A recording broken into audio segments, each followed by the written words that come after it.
దీనికి ideal paradigm ఏమన్నా ఉందా? Because life is a constant process కదా. సో మనం అద్భుతంగా మనం అసలు ఎప్పుడు ఒక డ్యూటీ లాగా లేకపోతే ఒక ఒక వాటెవర్ ఒక క్యాండిల్ లాగా ఒక బల్బ్లా వెలుగుతూ ఉండాలి అనుకోవడం ఎంతవరకు realistic? What is a paradigm? అల్టిమేట్గా మనం ఏం చేసే ప్రయత్నం చేస్తున్నాం? ఉన్న సమస్యలకి పరిష్కారం వెతుకుతున్నామా? లేదు మన ఓన్ ఐడియల్ స్టేట్ని మనం కనుగొనే ప్రయత్నం చేస్తున్నామా?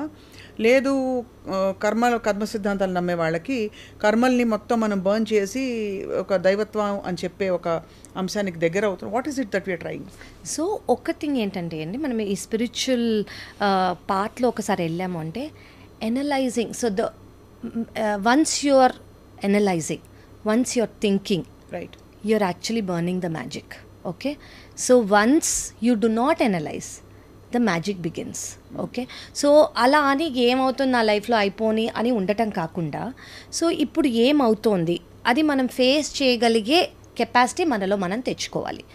అది ఫస్ట్ పాయింట్. సెకండ్ థింగ్ ఏంటంటే, జనరలీ ఎలా థింగ్స్ మనకు వస్తాయి, నార్మల్ ప్రతి వాళ్ళకి every one's life is not same. ఇది బిలీవ్ చేసే వాళ్ళు సోల్ అనేది ఒక్కొక్క ఎగ్జిస్టెన్స్లో ఒక ఫిజికల్ బాడీ నుంచి ఇంకో ఫిజికల్ బాడీ, ఇంకో ఫిజికల్ బాడీ నుంచి ఇంకో ఫిజికల్ బాడీకి వెళ్తూ ఉంటుంది. సో ఇప్పుడు మనము గ్రేడ్ 1 నుంచి గ్రేడ్ 2కి వెళ్తాం, గ్రేడ్ 2 నుంచి గ్రేడ్ 3కి వెళ్తాం, గ్రేడ్ 3 నుంచి గ్రేడ్ 10, అలా 9-10 వరకు వెళ్ళగా మనం గ్రేడ్ 1 నుంచి గ్రేడ్ 10కి వెళ్ళాలనుకోవటం is not right. Okay, so grade 1 నుంచి గ్రేడ్ 2 వెళ్ళేటప్పుడు మనకి ఎక్స్పీరియన్సెస్ ఉంటాయి, లెర్నింగ్స్ ఉంటాయి, కొన్ని చెప్పినవి బాగుంటాయి, కొన్ని చెప్పినవి నచ్చవు. అదే థాట్స్తో మనం గ్రేడ్ 3కి వెళ్తాం. సో ఈ థాట్స్ మనకి ఎంతవరకు మంచివో అవి మాత్రమే తీసుకెళ్ళి, ఏవైతే మనకు అవసరం లేవో అవి మనం వదిలేస్తూ ఉంటాం. ఎంతవరకు ఏవి మంచివి ఎలా చెప్తాం? So what ever me energy feel. So ఇప్పుడు మీ లైఫ్కి, మీ పర్సనాలిటీకి, జనరలీ అందరికీ హైయెస్ట్ వైబ్రేషనల్ ఫ్రీక్వెన్సీలో ఉండేవి ఏంటి అంటే love, happiness, Joy, enlightenment.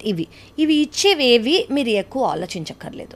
Okay, this is right. Okay, అలా మీకు నచ్చినవన్నీ చేసేసి ఓకే ఐఎమ్ గెటింగ్ జాయ్ అని అనుకోవటం కాకుండా, what ever is right in that situation మీరు అది చేసుకోవటం కరెక్ట్.